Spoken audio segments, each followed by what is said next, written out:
Friends, ಸುಮಾರು 10 ತಿಂಗಳ ಹಿಂದೆ ನಾನು ಈ ನಮ್ಮ ಜಮೀನು ಜಾಗಗಳಲ್ಲಿ ಎಲೆಕ್ಟ್ರಿಕಲ್ ಪೋಲ್ ಬಂದಿದ್ದರೆ ಏನು ಮಾಡಬೇಕು ಅನ್ನೋದ್ರ ಬಗ್ಗೆ ಒಂದು ವಿಡಿಯೋ ಮಾಡಿದ್ದೆ.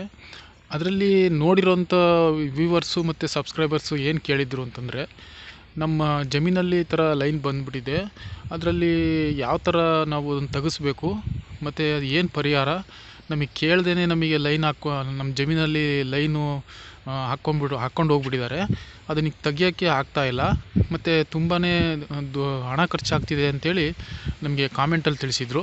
ನಾನು ಅದ್ರ ಪರಿಹಾರದ ಬಗ್ಗೆ ವಿಡಿಯೋ ಮಾಡಿರಲಿಲ್ಲ. ಈ ವಿಡಿಯೋದಲ್ಲಿ ನಿಮಗೆ ಪರಿಹಾರದ ಬಗ್ಗೆ, ಅದನ್ನು ಯಾವ ರೀತಿ ತೆಗಿಬೇಕು ಅನ್ನೋದ್ರ ಬಗ್ಗೆ ವಿಡಿಯೋ ಮಾಡ್ತಾಯಿದ್ದೀನಿ. ದಯವಿಟ್ಟು ನನ್ನ ಚಾನಲ್ ಯಾರು ಹೊಸ್ದಾಗಿ ನೋಡ್ತಾ ಇದ್ದೀರಾ, ದಯವಿಟ್ಟು ಚಾನಲ್ ಸಬ್ಸ್ಕ್ರೈಬ್ ಮಾಡ್ಕೊಳ್ಳಿ ಮತ್ತು ಬೆಲ್ಲೈಕನ್ ಮೇಲೆ ಕ್ಲಿಕ್ ಮಾಡಿ.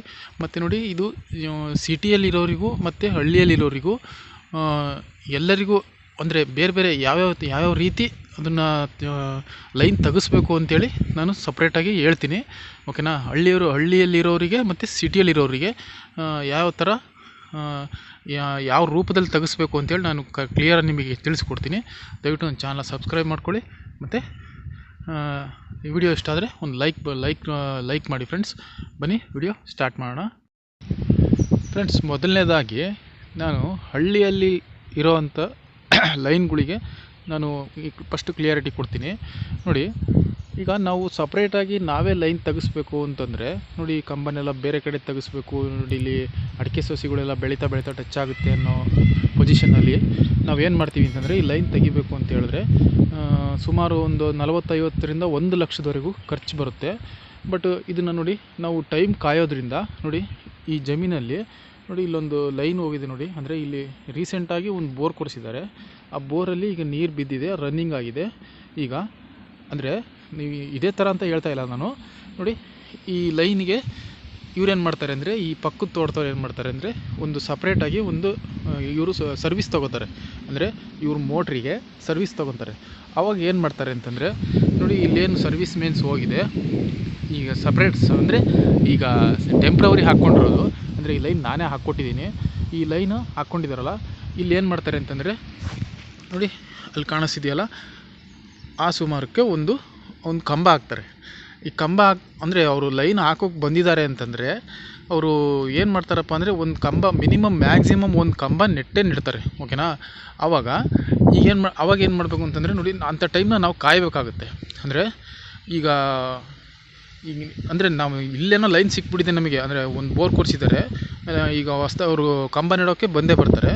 ಆವಾಗ ನಮಗೆ ಕ್ಲಿಯರ್ ಆಗುತ್ತೆ. ಅದೇ ಥರ ನೀವು ಅಂದರೆ ನಿಮ್ಮ ತೋಟದ ಪಕ್ಕನೇ ಇರಬೇಕಂತ ಏನಿಲ್ಲ, ನಿಮ್ಮ ಜಮೀನಿಂದ ಮುಂದೆ 2-3 ಕಂಬ ಇಲ್ಲ ಒಂದು 5 ಕಂಬ ಮುಂದೇನಾದರೂ ಯಾರಾದ್ರು ಒಂದು ಬೋರ್ ಕೊರೆಸಿದ್ರೆ, ಅಥವಾ ಒಂದು ಸರ್ವಿಸ್ ತಗೊಂಡ್ರೆ, ಅಥವಾ ಇನ್ನೊಂದು ಟಿ ಸಿ ಬೇಕು ಅಂತೇಳಿ ಅವರು ಅಪ್ರೋಚ್ ಮಾಡಿ ಅಲ್ಲಿ ಅವ್ರು ಟಿ ಸಿ ಹಾಕ್ಸ್ಕೊಳೋ ಪರಿಸ್ಥಿತಿ ಬಂದರೆ, ಅವಾಗ ಏನು ಮಾಡ್ತಾರೆ ಅಂದರೆ, ಈ ಲೈನಲ್ಲಿ ಇನ್ನೊಂದು ಲೈನ್ನ ತೊಗೊಂಡೋಗ್ತಾರೆ.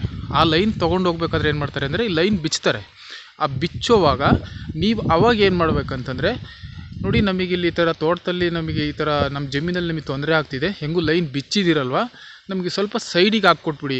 ಅಂದರೆ ನೋಡಿ ಈ ಕಡೆ ಸ್ವಲ್ಪ ಸೈಡಿಗೆ ಹಾಕ್ಕೊಟ್ಬಿಡಿ, ನಾವು ಅದೇ ನಿಮ್ಮ ಖರ್ಚು ವೆಚ್ಚ ನೋಡ್ಕೊಳ್ತೀವಿ ಅಂತ ಹೇಳಿ ನೀವು ಅವ್ರಿಗೆ ಒಂದು ಸ್ವಲ್ಪ ಹೇಳ್ಬೇಕಾಗತ್ತೆ. ಅಂದರೆ ಖರ್ಚು ವೆಚ್ಚ ಅಂದರೆ ಭಾಳ ಬರೋದಿಲ್ಲ, ಏನೋ ಅವ್ರದ್ದು ಊಟ ತಿಂಡಿ ಖರ್ಚಿಗೆ ನೀವು ನೋಡ್ಕೊಂಡ್ರೆ ಸಾಕು. ಅವರು ನಿಮಗೆ ಬಿಡು ಈ ಥರ ಏನೋ ತೊಂದರೆ ಆಗಿದೆ, ಹೆಂಗೂ ಲೈನ್ ಬಿಚ್ಚಿದ್ದೀವಲ್ಲ ಅಂತೇಳಿ ಸಪ್ರೇಟ್ ಕಂಬನ ಪಕ್ಕಕ್ಕೆ ಒಂದು ಕಂಬ ಹಾಕಿ ಅವರು ನಿಮಗೆ ಕ್ಲಿಯರಾಗಿ ಅಂದರೆ ನಿಮ್ಮ ತೋಟದಲ್ಲಿ ತೊಂದರೆ ಆಗದೇ ಇರೋ ಥರ ಅವ್ರು ನಿಮಗೆ ಹಾಕಿಸ್ಕೊಡ್ತಾರೆ. ಅಂದರೆ ನಾನು ನಿಮಗೆ ಮೊದಲೇ ಹೇಳ್ದಾಗೆ ಇದೇ ಥರ ಪಕ್ಕದ ತೋಟದಲ್ಲೇ ಬರಬೇಕಾಗಿಲ್ಲ, ಮುಂದೆ ಈ ಟಿ ಸಿಯಿಂದ ಮುಂದೆ ಏನಾದರೂ ಒಂದು separate line, separate T C ಹಾಕಬೇಕಾದ್ರೆ ಲೈನ್ ಚೇಂಜ್ ಮಾಡ್ತಾರೆ ಅವರು. ಆವಾಗ ಅವ್ರು ಬರ್ತಾರಲ್ಲ, ಅವ್ರ ಹತ್ರ ನೀವು ರಿಕ್ವೆಸ್ಟ್ ಮಾಡಿಕೊಂಡು ಇದನ್ನು ತೆಗೆಸ್ಬೇಕಾಗತ್ತೆ. ಇಲ್ಲ ನಮಗೆ ಅರ್ಜೆಂಟ್ ಇದೆ, ನಮಗೆ ಈಗ ಎಮರ್ಜೆನ್ಸಿ ನಾವು ಲೈನ್ ತೆಗೆಸ್ಲೇಬೇಕು ಅನ್ನೋ ಹಂಗಿದ್ರೆ ನಿಮ್ಮದು ಖರ್ಚು ವೆಚ್ಚ ಆಗೇ ಆಗುತ್ತೆ, ಓಕೆನಾ. ಇಲ್ಲ ನಮಗೆ ಖರ್ಚು ವೆಚ್ಚದ ನಮಗೆ ಭಾಳ ಆಗುತ್ತೆ, ನಮಗೆ ಅಷ್ಟೊಂದು ಖರ್ಚು ವೆಚ್ಚ ನಾವು ಮಾಡೋ ಹಾಗಿಲ್ಲ ಅಂತಂದರೆ, ನೀವು ಈ ಥರ ಟೈಮ್ನ ನೀವು ಕಾಯಲೇಬೇಕಾಗುತ್ತೆ ಫ್ರೆಂಡ್ಸ್, ಓಕೆನಾ. ಏಕೆಂದರೆ ನೀವು ಅಂದರೆ ನಮಗೆ ಆ ಟೈಮ್ ಬರೋದಿಲ್ಲ ಅಂತ ನೀವು ಹೇಳೋಕ್ಕೆ ಹೋಗ್ಬೇಡಿ. ಯಾಕೆಂದರೆ ಒಂದಲ್ಲ ಒಂದು ಟೈಮು ನಿಮಗೆ ಆ ಥರ ಟೈಮ್ ಬಂದೇ ಬರುತ್ತೆ. ಯಾವುದಾದ್ರೂ ಒಂದು ಈಗೇನು ಈಗ ನಿಮ್ಮ ಜಮೀನಿಂದ ಒಂದು 500 ಮೀಟ್ರು ಇಲ್ಲ ಒಂದು ಕಿಲೋಮೀಟ್ರ್ ದೂರದಲ್ಲಿ ಯಾರೋ ಒಬ್ಬರು ಒಂದು ಬೋರ್ ಪಾಯಿಂಟ್ ಮಾಡಿಸ್ತಾರೆ, ಅಥವಾ ಏನೋ ಕೋಳಿ ಫಾರಮ್ ಮಾಡೋದಕ್ಕೋಸ್ಕರ ಒಂದು ಶೆಡ್ ಥರ ಮಾಡ್ತಾರೆ. ಅದಕ್ಕೊಂದು ಟಿ ಸಿ ವ್ಯವಸ್ಥೆ ಆಗಬೇಕಾಗಿರುತ್ತೆ.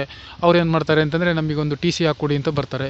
ಅವಾಗ ಏನು ಮಾಡ್ತಾರೆ ಅಂತಂದರೆ ನಿಮ್ಮ ಜಾಗದಲ್ಲಿ ಹೋಗಿರೋ ಲೈನಲ್ಲಿ ಇನ್ನೊಂದು 11 kV ತೊಗೊಂಡೋಗೋವಂಥ ಪ್ರೋಗ್ರಾಮ್ ಇರುತ್ತೆ.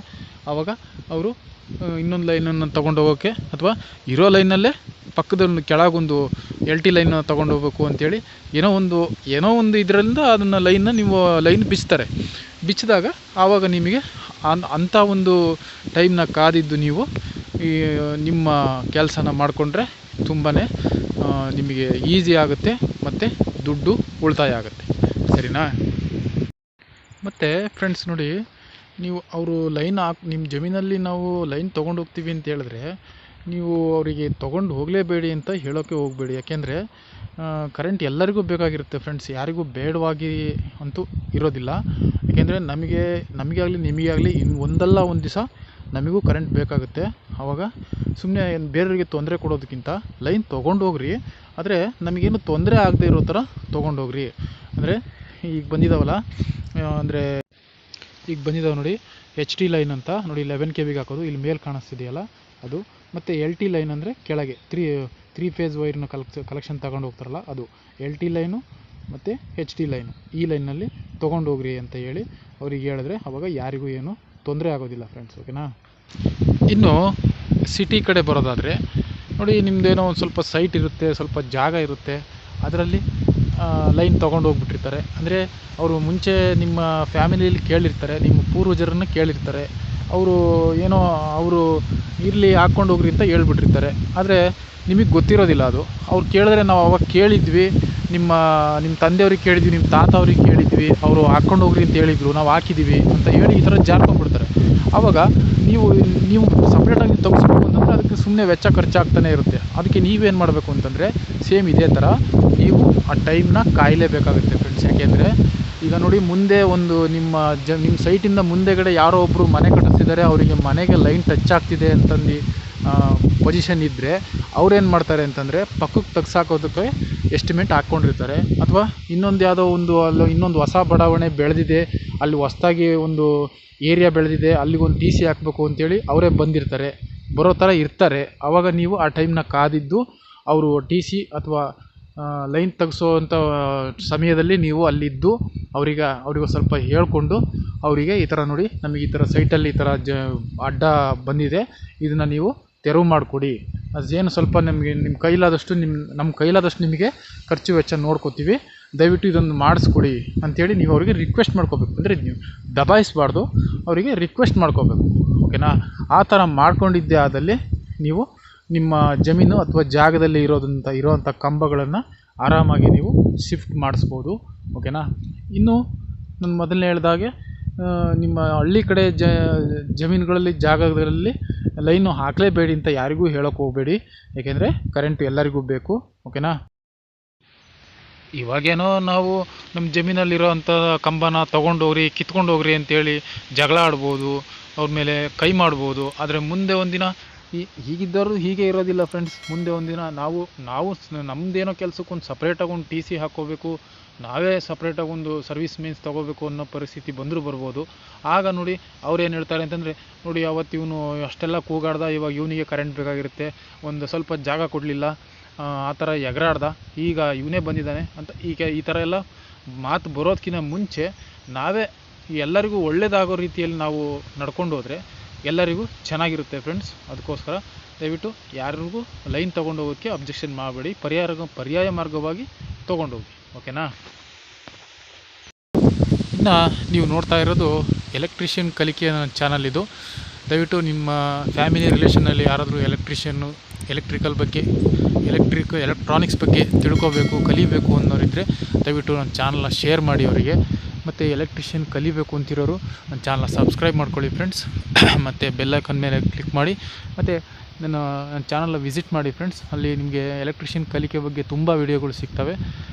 ಮತ್ತು ಮುಂದಿನ ವಿಡಿಯೋದಲ್ಲಿ ಸಿಗೋಣ ಫ್ರೆಂಡ್ಸ್. ಎಲ್ರಿಗೂ ನನ್ನ ವಿಡಿಯೋ ನೋಡಿದ್ದಕ್ಕೆ ಧನ್ಯವಾದಗಳು. Thank you very much. ಮತ್ತು ಮುಂದಿನ ವಿಡಿಯೋದಲ್ಲಿ ಸಿಗೋಣ ಫ್ರೆಂಡ್ಸ್. ಬಾಯ್, ಟೇಕ್ ಕೇರ್.